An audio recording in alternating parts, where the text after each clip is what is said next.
Hey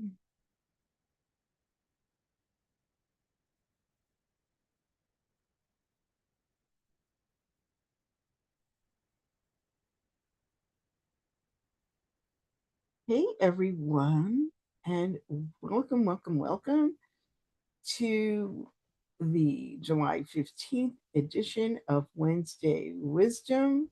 For those of you who don't know me, I am Disawa. I am your goddess whisperer, and I am here to help create safe spaces for women to come back to who they are and to really appreciating and loving who they are and who they are becoming. So I'm really happy to be here with you tonight. And what I really want to talk to you is about living in alignment with who you are now as opposed to who you were then. And I think many of us are becoming the women that we always know that we could be, but we keep framing who we are in terms of what we have already overcome. So sometimes the most courageous thing you can do is to stop asking permission to be or to become yourself, who you were meant to be.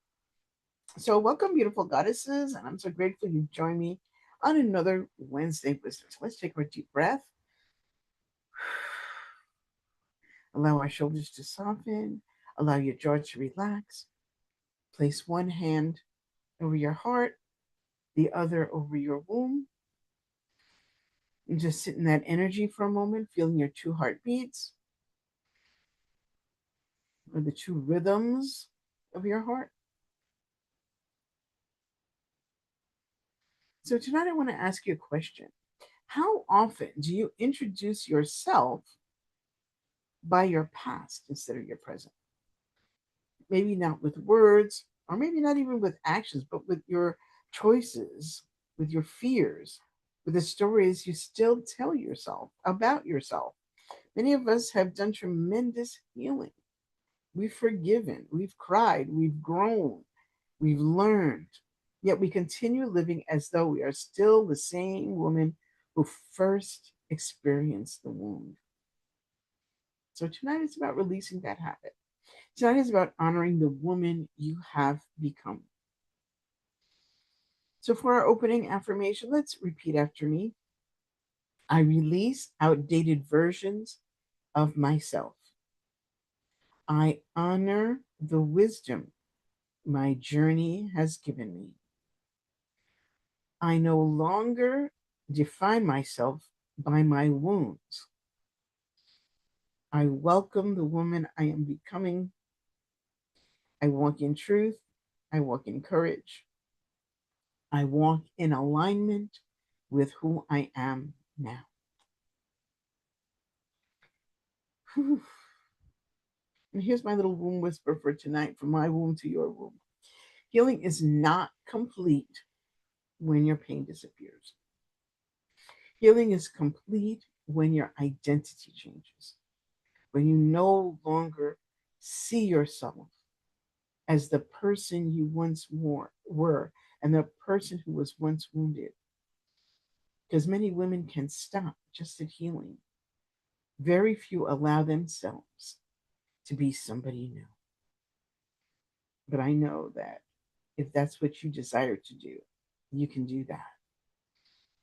Okay. So shifting our identity is really that final layer of healing, allowing ourselves to let go of old descriptors, old stories, old ways of thinking about ourselves. Because healing is not simply recovering from what happened. And sometimes in some ways we never really do recover. We don't become what we were before that wounding, right? Healing is about becoming someone new despite all the things that have happened to us, or in response to all the things that happened to us that made us stronger, wiser, more resilient, more resourceful. Okay. We don't have to spend our lives remembering the wound the same way that A butterfly does not introduce itself as a former caterpillar. The butterfly honors where it came from. It will not forget, but it lives from what it has become.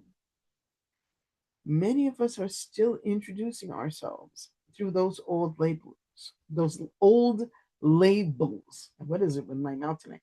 Okay, like I'm divorced, or I'm the divorced woman. I'm the woman who failed. I'm the woman whose heart was broken. I'm the woman who always struggles. I'm the woman who can't do anything right. I'm the woman who never finishes what she starts. And those experiences may have happened to you, but they may no longer be your identity. They come from a moment when healing asks us to release even the story of the wound. Stop telling the story of your wound over and over again until it feels as if that's the only identity you have, until it feels like you will never overcome being that person who you once were, able to build strong stories about yourself is one of the most honoring things you can do about the woman you have become. Letting go of stories of uh, how you were hurt instead of saying how you are now present. Okay. And that's what we really want to focus on. Who is the woman you have become right now? Because those old stories, they're what's holding you back. They're what's making you think that the wound and even your response to that wound, that healing from that wound, is the only identity that you have. And believe me, once you go past these identities, you can create yourself in whatever way you desire. And so it's time to shed those ways of thinking of ourselves as less than what we are. Because believe me, one of my teachers has always said to me, in all likelihood, you have already lived through the worst thing that is ever going to happen to you. And so now it's time to rejoice and live the rest of your life as the woman you want to be, as the woman you desire to be, and not the woman you thought you had to be to survive whatever happened to you. It's time to reframe your life in terms of where you're going and who you are instead of where you've been. Right? Whew. So let's take another deep breath in. One of the things that I most try to focus on in my coaching is plucking up your courage to do whatever it is that you desire to do in your life. Because sometimes we can be confident about what we know or what we think we know.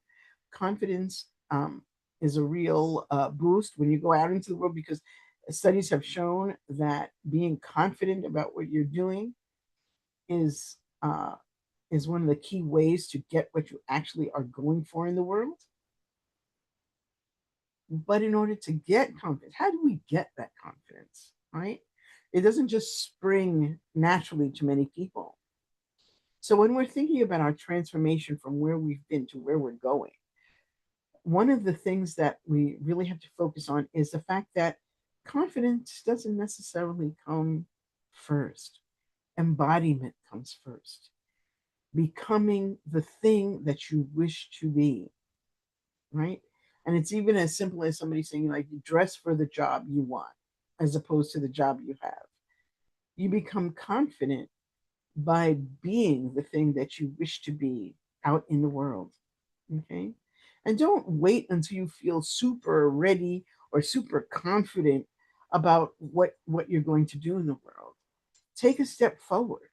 Okay. You can set boundaries as you go, you know, And as your sense of accomplishment, your sense of worthiness grows, and I know that that's an issue that we all have. Like, am I ready? Am I worthy? Am I enough to be able to do the things that I wish to do, right? You don't have to wait until you feel confident or 100% sure or 100% know what you're doing. But by getting started, by doing something to set you on the path where you want to go, this is what helps build that confidence and that courage to keep going at each step along your way. So, I've had a lot of experience with that myself, which is what I think that everybody teaches what they need to learn. And there have been very many times in my life where I felt confident about what I knew or what I could do, but I lacked the courage to get started, to feel it in the body first, to feel as if there's something different in me first before I got started, right? And there have been many times in my life where I have held back and I've looked at old versions of who I am and thought, maybe I can't, maybe I can't do that. Maybe I should hold back. Maybe I should wait. Maybe I should, take my dream, whatever it is, and shrink it down a little bit so it's more manageable. And then I realized that what I was doing was toe dipping through life. And what I mean by that is that, you go to the beach, and I was just at the beach on Sunday and I stayed so long, I think I got a little bit of sun poisoning. But here's the thing, that when you go to the water, you ever notice how some people will just dip a little toe in and to see, oh, am I going to go in or am I not going to go in? Am I going to get wet or am I just going to stay on the shore and play it safe, right? And many times we go through life doing exactly that with whatever we undertake, right? We don't really embody it. We just like, well, we got a little tiny bit, that's enough, right? So, how do you think that really works when it comes to the fact that most endeavors that you undertake really require a commitment from you, courage from you, confidence from you to really take a good hold of what it is that you want to do? Um, and so that toe dipping idea where, oh, I'm just going to see, I'm just going to do a little bit, I'm going to do a tiny bit, I'm not really going to throw my whole self into it. And then if it doesn't work out, then I didn't really put myself out there um, to be, to be looked at, to be judged, to be, maybe laughed at, maybe things won't go well, and then what'll happen. And I think we really have to take more of that, get rid of the toe dipping and get more of what I call the hokey pokey response, which is, if you're going to get started with something, throw your whole self into it. Let every part of you embody the thing that you wish to create, whether it's, a project at work, starting your own business, your artwork, your creativity, whatever it is, throw your whole self in. And just like the hokey pokey, if it's not working, you take your whole self out and you do something else different. Okay. But allow yourself to fully engage in and embrace whatever it is that you are trying to transform in yourself. Okay. And that shift in perspective can change everything, because then it's not just, I'm going to do a little teeny tiny bit, and that teeny tiny bit, in all likelihood, will not be successful, or it will not work out to be what you want. And so you'll back off your own dream because it doesn't look like what you think it should look like. And I did that with my writing career. I'll be very honest with that. It took me years to get my first book published because I was afraid to put my whole self in. I did all the work of the writing and whatever, but the part that would actually get me visible and noticed and put parts of myself out there in the world in a way that I hadn't before, that part, I was like, and it really wasn't until I was forced to, that I went forward and sent my book out to agent and editor, and both eventually, the editor bought the book, the agent signed me. So the only thing holding me back was me. Don't be the only thing holding you back from the dreams that you have for your life. Okay. So on Monday night, we have Awaken Her, which I thoroughly invite anybody to join us if they would like to, because we go into some of the concepts I talked about much more deeply than we do here.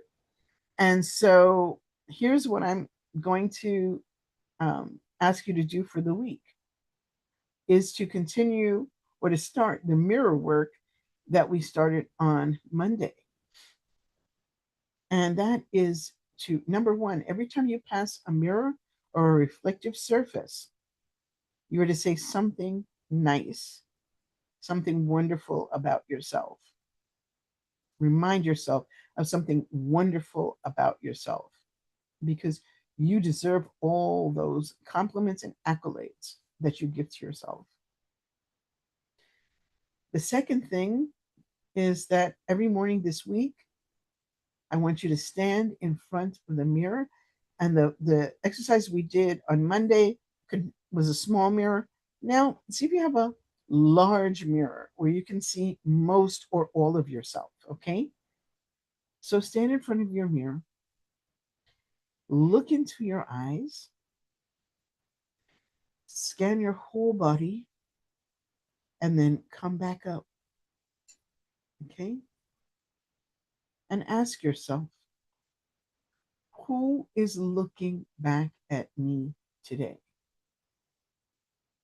Okay. And when you are looking at yourself, I want you to look at yourself with what is called the eyes of love, the way the universe sees you, the way that the God or goddess sees you, right? The way that someone who loves you sees you, okay? Those are the eyes with which you're going to be looking at yourself all week because people who love you and the universe and Divine Mother do not look at you with criticism or critique. Okay. They look at you with love for their own creation. And that's the way you need to look at yourself because you are your own creation.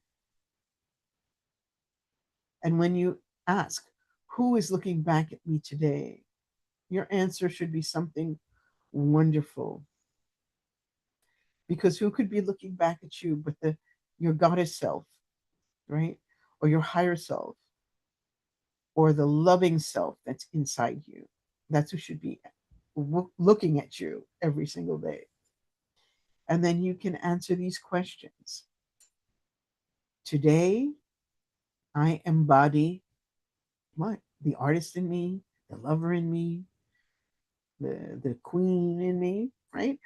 Today, I release. What are you ready to let go of? Today, I choose, right? Today, I remember. And I want you to carry those answers with you all day so that you are living your life through that perspective all day. And remember, there is no critiquing, there is no harsh words. This is only you seeing you through the eyes of love. So take a minute and close your eyes. Take a slow breath and imagine yourself walking along a beautiful forest path. Can you feel the breeze against your face? The warmth of the sun?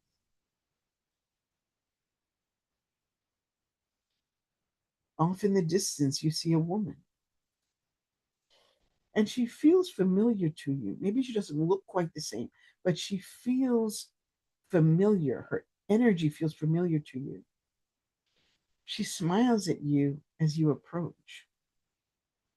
And you realize she is you, not years from now, but the version of you that has fully embraced her truth. Notice how she stands, how she breathes, how she walks, how peaceful she is. Ask her, what did you have to let go of to become who you are? And then listen for her answer. Ask her, what do you want me to remember today? And pause and receive her guidance. Now she places her hands over your heart and says, you have already done enough healing to begin living differently. Feel those words and where they settle into your body.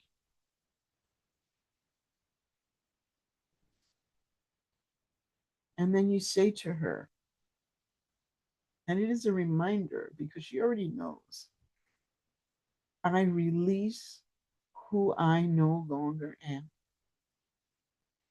I welcome who I am becoming. I trust my unfolding. I walk forward with grace. And now take one final breath.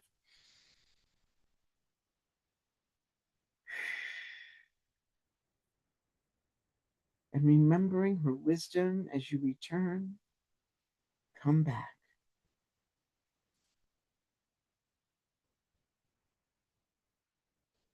And now, if you want to journal after this session, I want you to ask yourself and to journal about it. What identity am I ready to release? What identity am I ready to release? Number two, how has healing already changed me? Because I'm sure in many ways, the healing you have done so far has already made an impact on your life. So, how has that changed you? And finally, three, what old story no longer belongs in my life? What old story no longer belongs in my life?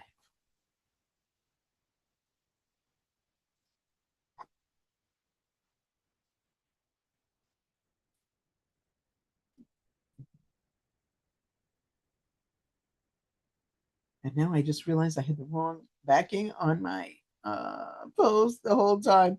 Of it's showing you awaken her. If you feel called to, please join that group. But this is our Wednesday wisdom. And in our closing blessing, we just say to you, beautiful goddesses, you are not the woman who first walked into your healing journey.